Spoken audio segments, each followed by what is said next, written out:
con otros conceptos, como el de liberación nacional, democracia popular, poder popular, autocrítica y crítica revolucionaria, porque solo así tendríamos como resultado la soberanía, la democracia verdadera, auténtica. Solo así pienso yo que responderemos a los anhelos, a los objetivos históricos del pueblo. Creo que para mí tengo esa lectura de esto de soberanía que nos propone Marcelo a lo largo, a partir de este momento histórico post-revolución del 52 hasta, bueno, hasta su muerte, ¿no? Creo que siempre Marcelo nos va alimentando de todos estos conceptos y creo que esa es la manera de que debiéramos entenderlo, al menos como reflexión para el movimiento indígena y popular, para los partidos de izquierda, para los intelectuales y para todos nosotros, ¿no? Que siempre pensamos y tenemos el sueño de días mejores para nuestro país. Gracias. La palabra. Las ideas que se han expresado respecto al tema de la soberanía y el audio que escuchamos de Marcelo Quiroga Santa Cruz de hace 53 años atrás.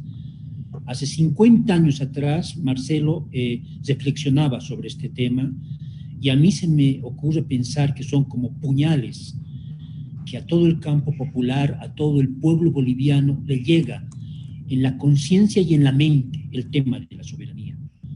Me gustaría hablar muchos ejemplos de cómo el país ha sido subastado entregando la soberanía a lo largo de más de 180 años de vida republicana, y Marcelo lo dice con claridad. Pero el hecho más indignante que a mí me tiene absolutamente indignado ahora es los detalles del último golpe cívico-militar que hubo en Bolivia.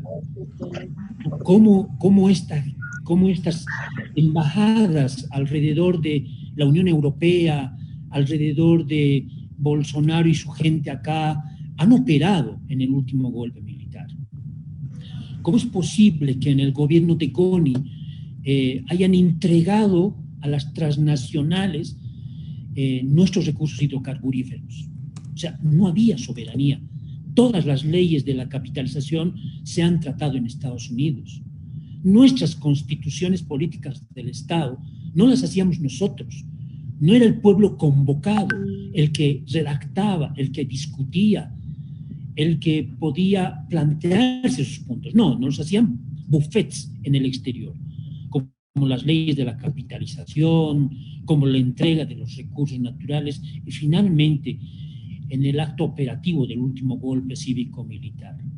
Realmente la soberanía, ya hace 50 años, Marcelo nos decía, ¿cuánto vale? ¿Vale 10? ¿Vale 5? ¿O vale nada? Para la élite que siempre ha dominado durante más de 180 años de la Bolivia republicana, la soberanía valía un pito para ellos. Los actos de soberanía que han sido mucho más importantes para el pueblo boliviano, las ha dado el proceso democrático, el proceso de cambio que se ha inaugurado hace más de una década atrás.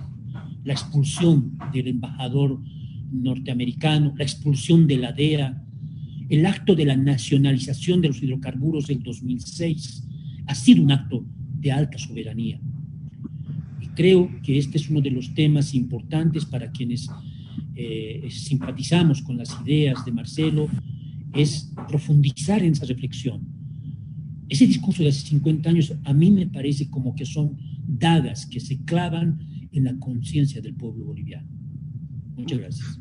Sin duda, ese audio, que creo que más que audio es un discurso interpelatorio, como señala el compañero Lucho Guaraní, va a marcar una huella fundamental en la práctica política de Marcelo. Más adelante vamos a ir viendo, hemos diseñado un pequeño orden para no perdernos mucho. Dos cosas sobre esta práctica política, un par de cosas. Uno, su papel en el juicio a Barrientos, su papel en torno a la nacionalización de la GALF, el juicio de responsabilidades a Marcelo y una acción política práctica fundamental, la fundación del Partido Socialista 1 en mayo del 71, ¿no es cierto? Entonces son elementos que están ahí, subyacen en la historia, en la heroica, yo diría, biografía de Marcelo, porque cuando uno se adentra a revisar todo lo que ha escrito, lo que ha hecho Marcelo, estamos no frente a una figura irrelevante, yo diría fundamental en el plano de la lucha por la liberación nacional y sobre todo en la lucha de los movimientos obreros y populares, ¿no?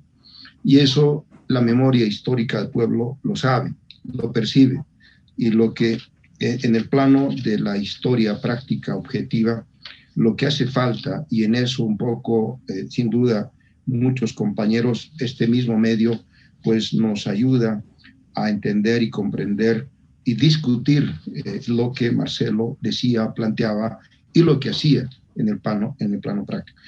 En el plano de esa reflexión, lo que habría, y dijo, lo señaló, lo reiteró Luis Guaraní, en esta locución, en este discurso, Marcelo hace referencia al despojo de los recursos naturales, cuando dice, no solo se nos ha vaciado los bolsillos, sino que también se nos ha comenzado por escamotear el valor semántico de algunas palabras, como revolución y soberanía.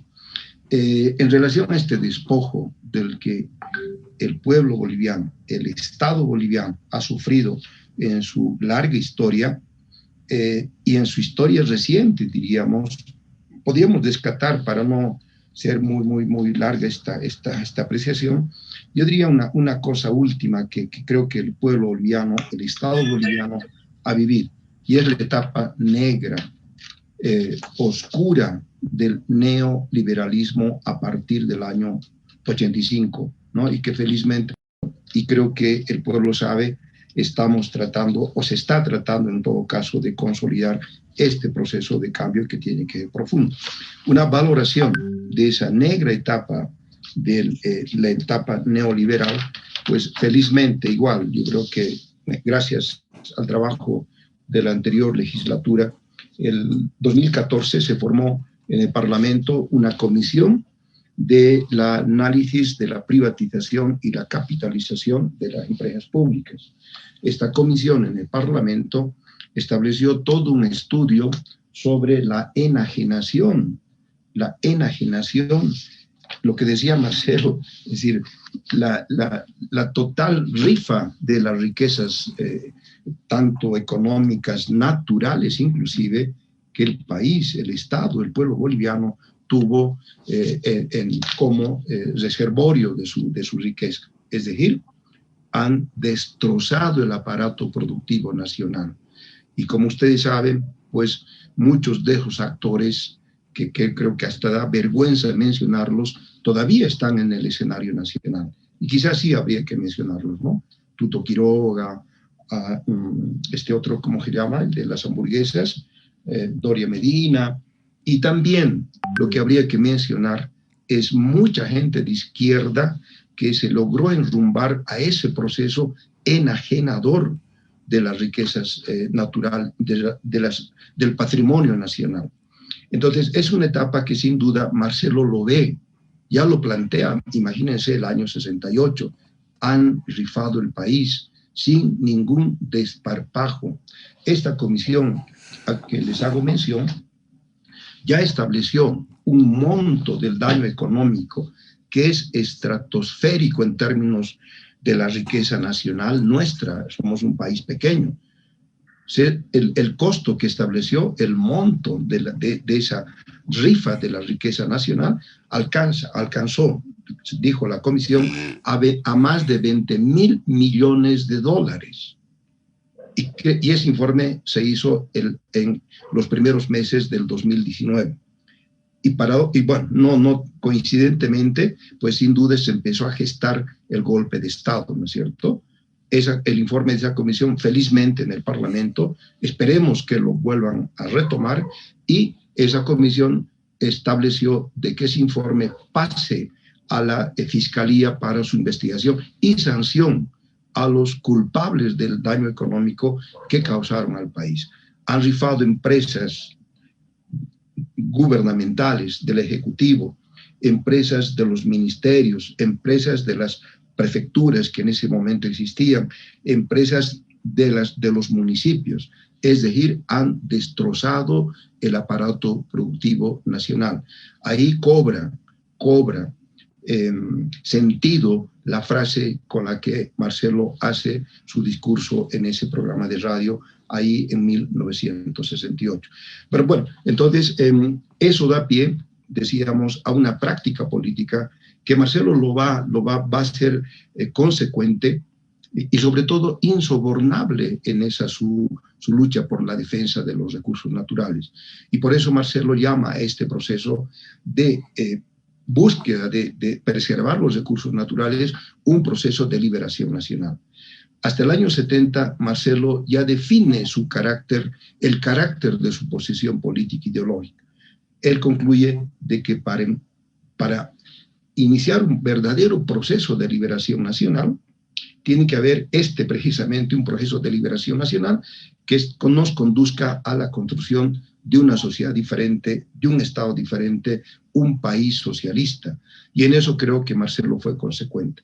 Entonces, los siguientes aspectos que podemos ir tocando más adelante, tanto con Rafa y con Guara, son estos hechos que Marcelo los planteó, por ejemplo, en el juicio a Barrientos Ortuño y en el juicio a Banzer el año 79. Bueno, ahí me quedo, no sé si Lucho y Rafa tienen algo más que agregar sobre este comentario. En esta oportunidad donde estamos congregados más de igual en el Face, sería importante ir reuniendo todo el material que a veces pues está disperso. Una de las falencias, sin duda, para conocer en profundidad no solo la vida de un personaje de la talla de Marcelo, es reunir todo el material. Y en este caso, el material, sin duda, pues con el aporte al granito de arena que valió, pues Lucho Guara tuvo la virtud de descargarlo en su canal y está disponible para todos, ¿no? Y ahí pues lo pueden consultar, ver, charlar en torno de este material que es muy rico, ¿no? Es inigualable todos los audios y los videos que están difundiéndose ya en el canal de Lucho Guara. Entonces comparto la pantalla y enseguida lo abro. Ningún lenguaje mejor para ser comprendido que el que se forma con gemidos o imprecaciones en los labios del pueblo, y ningún medio más directo para comunicarnos con él, pero también ninguno más deshonesto para fingir una leal representación suya en el Parlamento, donde todos los días se menciona su nombre, aunque todos los días se le cierran las puertas, que traerá a este recinto en apoyo del juicio de responsabilidades algunas de sus amargas experiencias. La queja del esposo, cuyo ingreso decrece en relación inversa al alza de los precios de los productos alimenticios.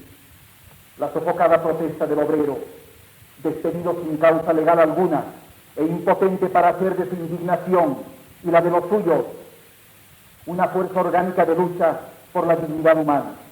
El silencioso resentimiento de la clase media asalariada, progresivamente deprimida en sus posibilidades de mejoramiento económico y de simple realización humana. El desaliento de los pequeños industriales bolivianos, cuya iniciativa y esfuerzo económico se esterilizan porque su actividad contraría el interés de la burguesía consular y arancelaria.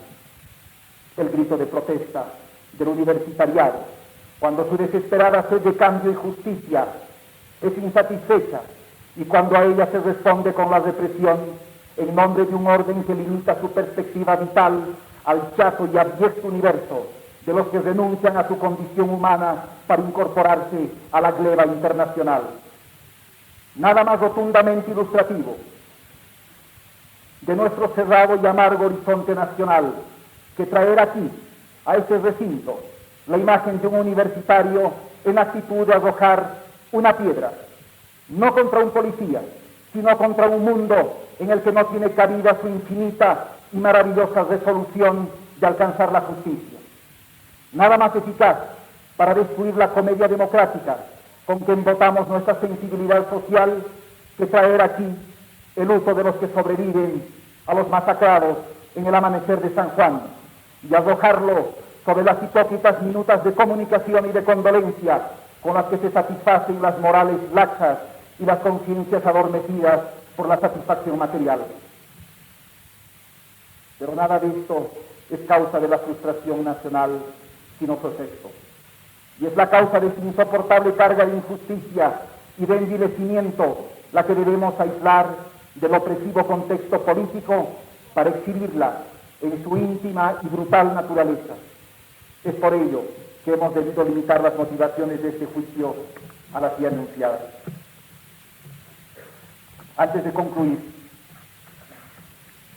debemos alertar a la opinión popular de la intención oficial determinada a conducir el juicio contra el exministro de Gobierno, como si el país estuviera en presencia de un lamentable caso de deserción funcionaria, de un delito aislado que no comprometería al gobierno mismo. Debemos también prevenir de la resolución de utilizar el caso de Antonio Arguedas Mendieta como demostrativo de la penetración castrista en Bolivia. Uno y otro propósito obedecen a una estrategia general de desorientación por la que se pretende la inculpabilidad de todo un sistema y de quienes lo sirven y se benefician de él, y la culpabilidad exclusiva de un solo hombre, al que intentan utilizar, además y a pesar de su revelador testimonio, para consolidar el orden reaccionario de gobierno sostenido por la CIA en nombre del anticomunismo y de la democracia. El gobierno se propone suplantar en el juicio al agente de la CIA, Antonio Arguedas, porque de no hacerlo, los efectos del proceso alcanzarían a esa agencia en Bolivia y al propio gobierno, y poner en su lugar al presunto agente castrista Antonio Arguedas, lo que le daría el pretexto no solo para huir de la sindicación nacional y otorgar inmunidad y protección a la CIA, sino también para iniciar una caza de brujas, para inaugurar un periodo fascista de extrema intolerancia y para perseguir a todos los hombres de la izquierda nacional. No sé si podemos ahí parar un poco, porque el video, todo eso, como decía el compañero Luis Guaraní, estos videos están en su canal Luis Guaraní, pueden descargarlos de ahí para escucharlos con mayor detenimiento, ¿no? Volver a escuchar en todo caso. Como podrán ver, la fuente no está muy precisada en la edición del audio. Parece que es una conferencia en una universidad y el juicio en sí está transcrito, ¿no? Se puede también consultar en alguna medida, pero estas son conferencias que Marcelo, después del juicio, va a explicar esta acción política que hace en el Parlamento, porque recuerden ustedes que Marcelo fue diputado en el Parlamento durante precisamente el gobierno de Jacinto Fortuny. Entonces, bueno, en torno de esto, tal vez Lucho Guara y Lucho Rafa puedan ampliar un poquito más el comentario. Tienen la palabra, por favor. Bueno, en este periodo, Marcelo desarrolla una actividad intensa, importante, intelectual, política y parlamentaria, ¿no? Como tú decías, Fernando, fue parlamentario, ¿no? En esta gestión, donde era presidente el general Barrientos, ¿no? Que estamos hablando más o menos del 66, en que Barrientos asume la presidencia constitucionalmente, ¿no? Por ser vicepresidente, ¿no? O sea, vicepresidente es a Luis Adolfo Siles Salinas, ¿no es cierto? En este gabinete quiero, a modo de comentar que Juan José Torres era ministro de Hacienda en este gabinete de Barrientos, y Banzer era su ministro de Educación, ¿no? Ese detalle no hay que dejar pasar tampoco, porque después veremos cómo estos personajes adquieren una relevancia importante. Como les decía, Marcelo en este periodo muestra y refleja todo su conocimiento sobre la realidad nacional, internacional, tiene un profundo conocimiento y digno además de las necesidades, las preocupaciones, las aspiraciones, las esperanzas y las reivindicaciones de nuestro pueblo en su vida cotidiana. Creo que es muy importante esta parte de la vida de Marcelo y de su construcción en el pensamiento crítico, porque creo que de ahí además surge esa inquebrantable, valiente, arrolladora personalidad que identificaba a Marcelo, ¿no? Comprometida siempre con el sentir y pensar de la gente más humilde. Creo también que Marcelo demuestra todas estas capacidades en dos momentos muy importantes en esta gestión parlamentaria de este gobierno de Barrientos. Justamente una interpelación anterior al juicio de responsabilidades, una interpelación parlamentaria al ministro de Minas y Petróleo que seguramente debe estar registrada por Luis en su documentación, y el juicio por la orientación antinacional y las medidas del gobierno.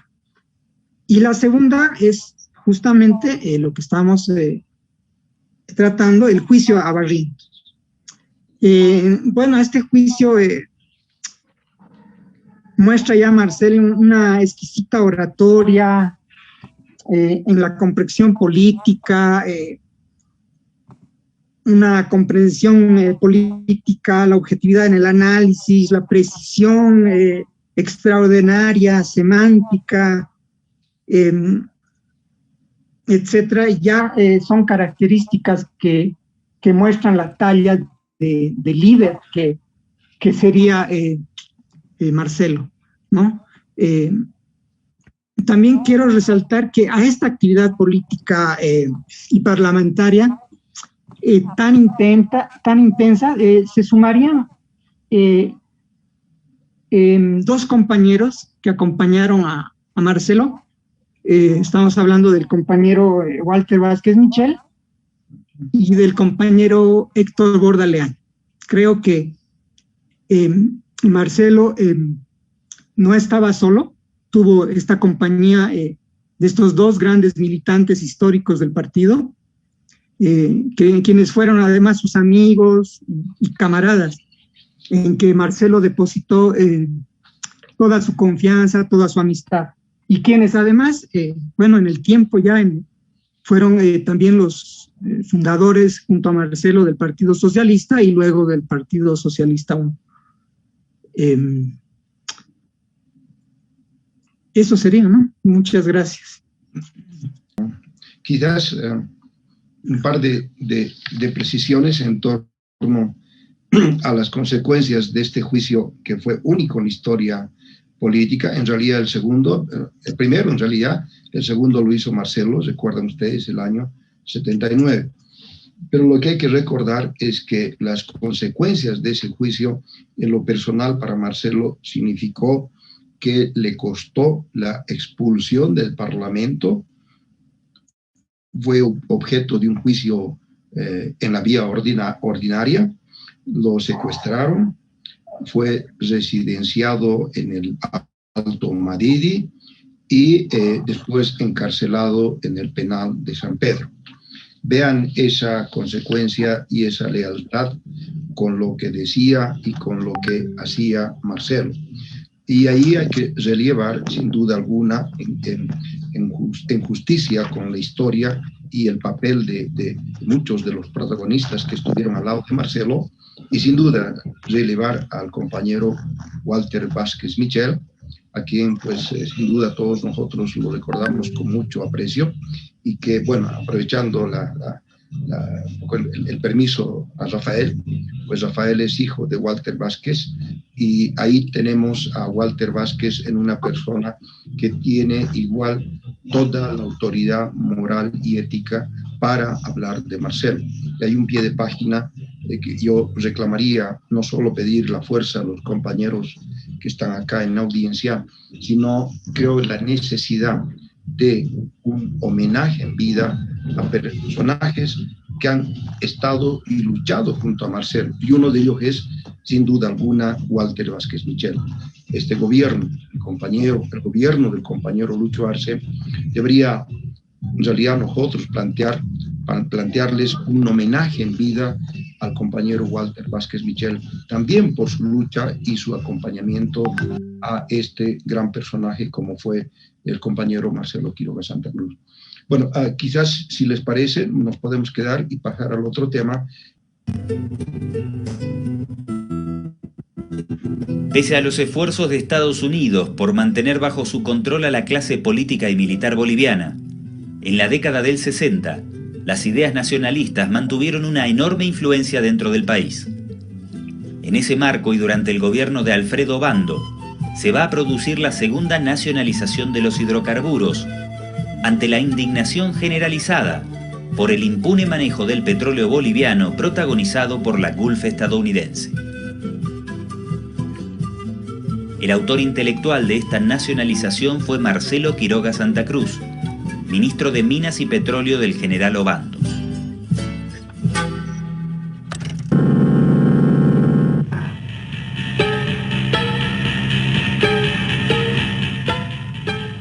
Tú, asesina doméstica. Tú, asesina extranjera. Tú, conspiradora internacional. Tú, conjunto de vándalos y ladrones de este continente, sal de Sudamérica.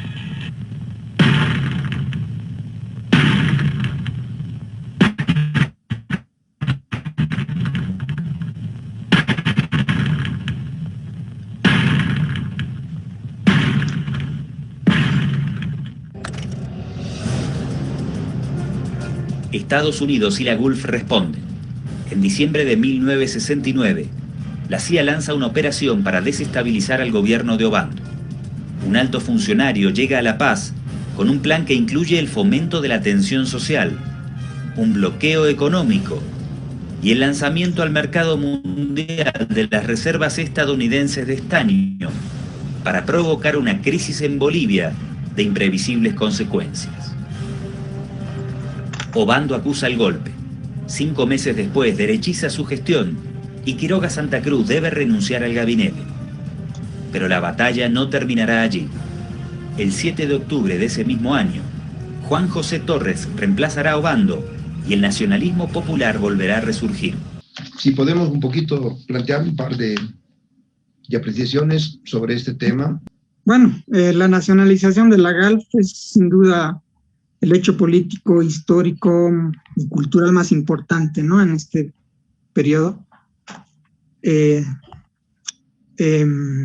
Muy importante, de soberanía, de profunda significación, porque ya no solo era el discurso de acusación, de explicación, de denuncia, de concientización sobre el concepto de soberanía solamente, sino era ya la concreción real, ¿no?, y efectiva de ese discurso, que refleja todo el esfuerzo y el pensamiento y la praxis política de Marcelo.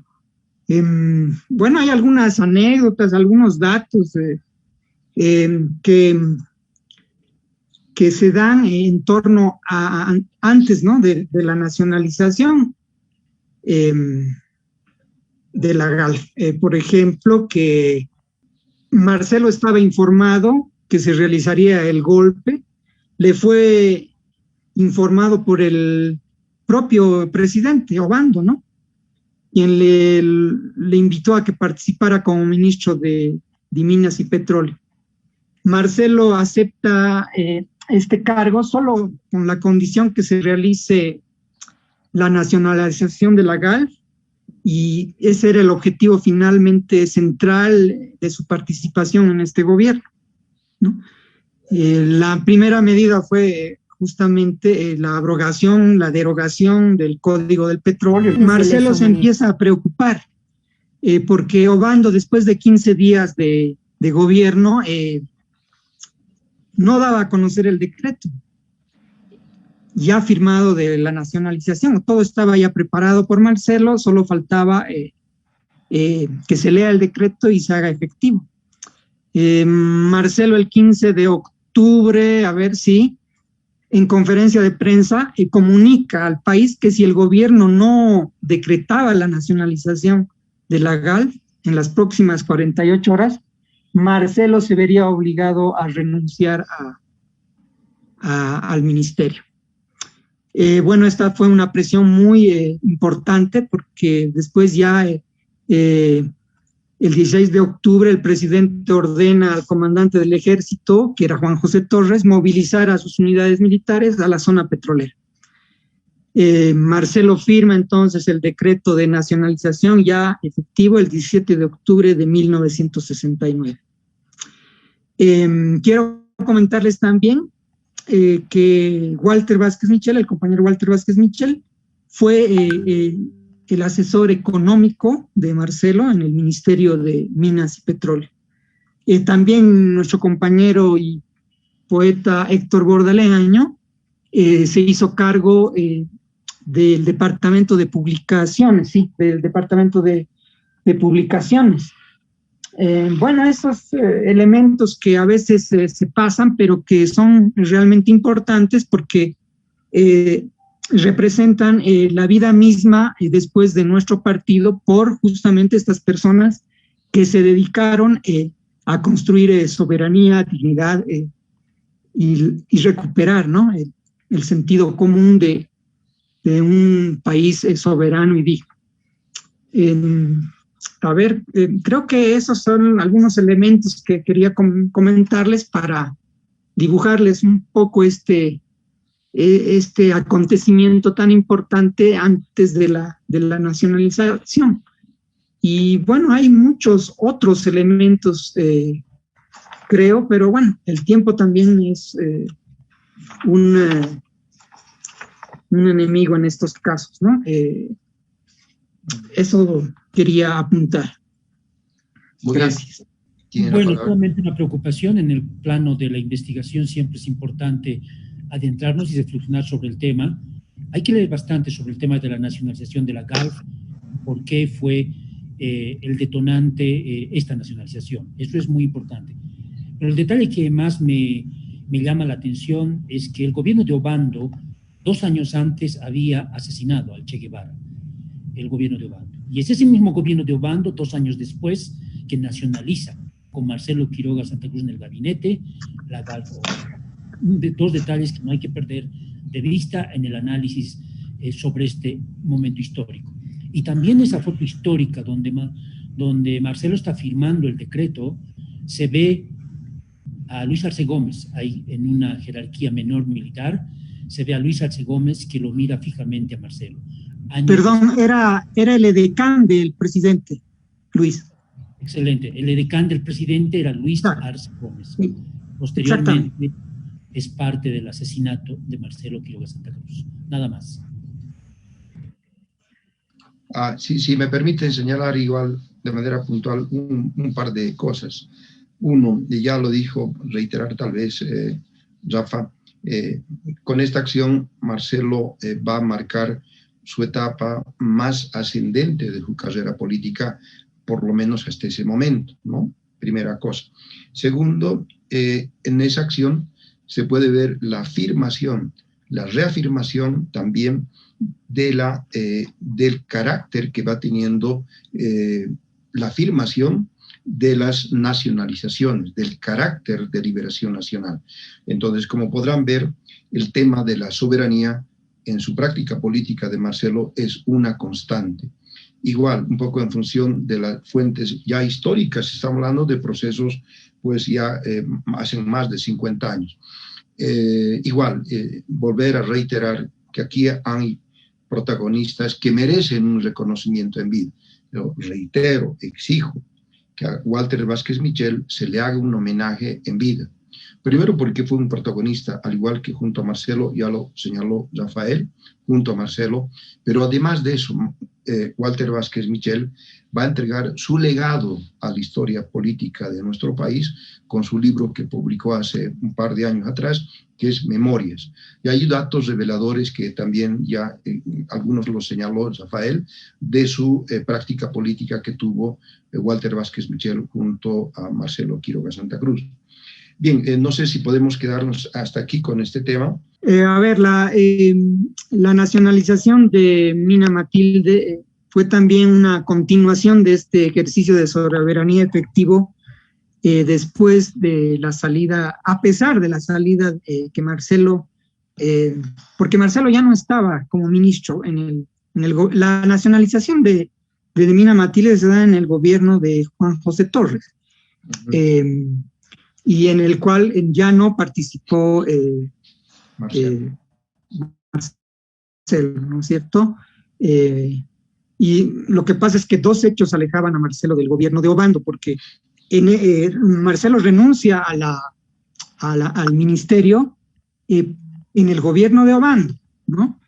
O sea, la vida política y la historia política de nuestro país es francamente sorprendente porque los tiempos son muy cortos, ¿no? Asume JJ Pérez, JJ Torres, perdón, y en corto tiempo, ¿no? Es derrocado Obando, etcétera, ¿no? Son tiempos muy cortos.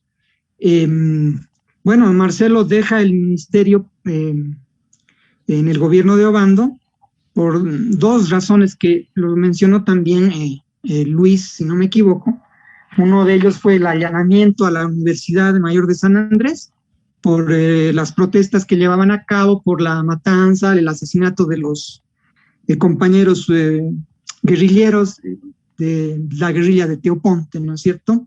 Y el segundo elemento, el nombramiento sin consultar a Marcelo del gerente de YPFB, quien fuera destituido por el propio Marcelo, pero que lo vuelven a nombrar, y esto es muy delicado porque este gerente tuvo una relación precisamente con la empresa Lagalf, ¿no? Entonces Marcelo fue quien lo destituyó, pero sin embargo Obando lo vuelve a posesionar ya como gerente, y este elemento, esta situación hace que, junto con el allanamiento de la Universidad Mayor de San Andrés, hacen que Marcelo renuncie al Ministerio de Minas y Petróleos, ¿no? Sin embargo, en esta etapa de su renuncia, les pide a su equipo que lo estaban acompañando que esperen, que no renuncien aún, porque bueno, el análisis que hacía Marcelo es que Obando no iba a quedarse mucho tiempo, y es efectivamente lo que pasó. Y bueno, ya viene el gobierno de JJ Torres, pero aquí Marcelo cumple, ¿no?, el objetivo de nacionalizar el petróleo y de abrogar la ley de seguridad del Estado, los decretos antinacionales de Barrientos, etcétera, ¿no? Son los objetivos que cumple Marcelo en su función de ministro. Luego, bueno, cuando el general Torres se hace del gobierno, solicita expresamente a Marcelo que su equipo, en este caso el compañero Walter, el compañero Héctor y algunos más que no recuerdo exactamente sus nombres, se queden, ¿no?, en el ministerio, y para que continúen colaborando con al nuevo ministro, que era un militar, no recuerdo en este momento el nombre. Además, expresamente el presidente JJ Torres, a través del nuevo ministro de Minería y Petróleo, solicita expresamente a Walter que elabore las bases técnico-económicas, los justificativos correspondientes, todo el estudio social, técnico, etcétera, para la reversión al estado de los yacimientos de zinc de Mina Matilde. No, estos son algunos elementos que rodean a la nacionalización de Mina Matilde. Así, el 30 de abril ya del 71 se anunciaba la nacionalización de Mina Matilde. El compañero Walter tuvo, a pedido del presidente, leer el decreto ley en las oficinas de la empresa, acompañado por representantes de las Fuerzas Armadas. La oficina, si no me equivoco, estaba ubicada en pleno centro de la ciudad de La Paz. En la madrugada del 30 de abril ya el ejército ocupa las instalaciones de Mina Matilde, ¿no? En las orillas del lago Titicaca. Bueno, eso sería más o menos de estos dos hechos históricos y políticos de las nacionalizaciones, primero del petróleo y después de Mina Matilde, hechos históricos y políticos antiimperialistas, son por demás importantes, que quedarán, creo yo, en la memoria histórica y colectiva del pueblo boliviano. Marcarán sin duda alguna el camino a seguir y formará parte de esa larga historiografía de lucha como concientizadores históricos, ¿no?, de nuestro pueblo en la construcción y ejercicio pleno de soberanía y liberación nacional y socialismo. Eso sería lo que quería puntualizar. Sí, si me permiten un par de cosas, reiterar, Walter Vázquez escribió su libro Memorias, es prácticamente una autobiografía, y ahí detalla particularidades de esa experiencia que le tocó vivir, porque él ha sido protagonista de ese hecho histórico igual relevante de la nacionalización de Mina Matilde. Él cuenta en un pasaje en su libro que quisieron sobornarlo, ¿no es cierto? No sé si, y él se ha resistido. Por eso Walter Vázquez Michel se merece un homenaje y un reconocimiento, pues, a esa lealtad, que no lo tuvo como junto a Marcelo, sino a la lealtad que el pueblo boliviano siempre ha esperado de sus líderes, ¿no? Y en este caso, pues, Walter Vázquez Michel cumplió con una palabra y con su palabra de lealtad al proceso de liberación nacional. Un detalle antes de continuar, pequeñito. Estamos hablando de medidas antiimperialistas, estamos hablando de nacionalización de la GALF, estamos hablando de la nacionalización de Mina Matilde, y sin embargo, esta etapa, como ya Eduardo Pardo en el primer módulo nos había indicado, sería la etapa nacionalista de Marcelo Quiroga Santa Cruz. Es un tema que hay que reflexionar entre todos esta obra, porque estamos hablando previo a la fundación del Partido Socialista, que se funda el 71. Recién en 1971 se funda el Partido Socialista. Todo esto lo que hemos conversado es previo a la fundación del Partido Socialista. Me llama poderosamente la atención el tema y es algo que hay que reflexionar, porque son medidas, como ya lo dijo Rafael y Fernando también, antiimperialistas, de fuerte carácter antiimperialista, de la nacionalización de los recursos. Nada más. Marcelo Quiroga Santa Cruz es recordado por su labor como parlamentario de la República, fundador del Partido Socialista I y luchador incansable en defensa de los recursos naturales. En 1969, como ministro de Minas y Petróleo, impulsó la nacionalización de la Gulf Oil Company. Como diputado, impulsó en 1978 y 1979 un juicio de responsabilidades contra la dictadura de Hugo Banzer Suárez, por delitos que abarcan desde la protección al narcotráfico, el nepotismo, la venta de tierras fiscales en beneficio propio, malversaciones y crímenes de lesa humanidad.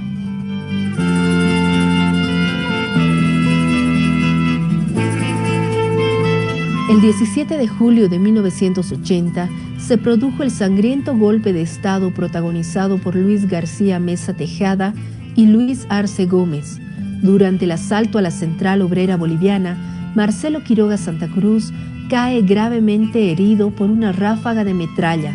Es secuestrado y torturado por militares bolivianos y paramilitares argentinos para finalmente ser asesinado. Sus restos continúan desaparecidos hasta la actualidad, engrosando la lista de víctimas de las dictaduras producidas en Latinoamérica.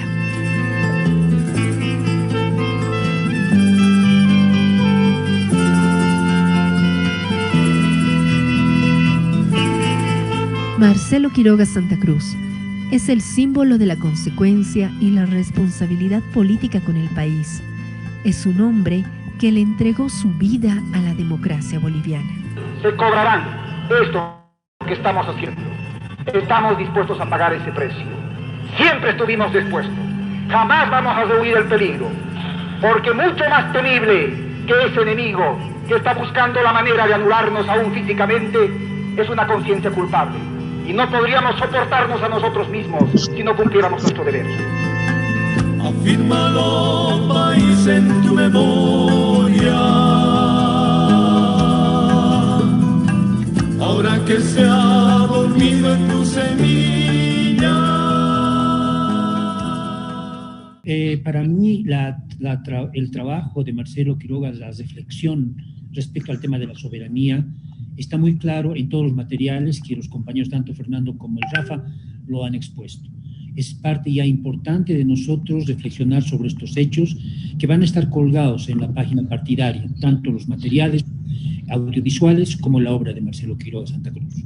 Sin embargo, yo me voy a detener un tanto en aquella oratoria y en aquella reflexión política que hacía Marcelo, tanto en el juicio a Barrientos como en su actividad como ministro en el gobierno de Obando. Está despuntando ya una oratoria en Marcelo y una reflexión política muy lúcida, muy clara.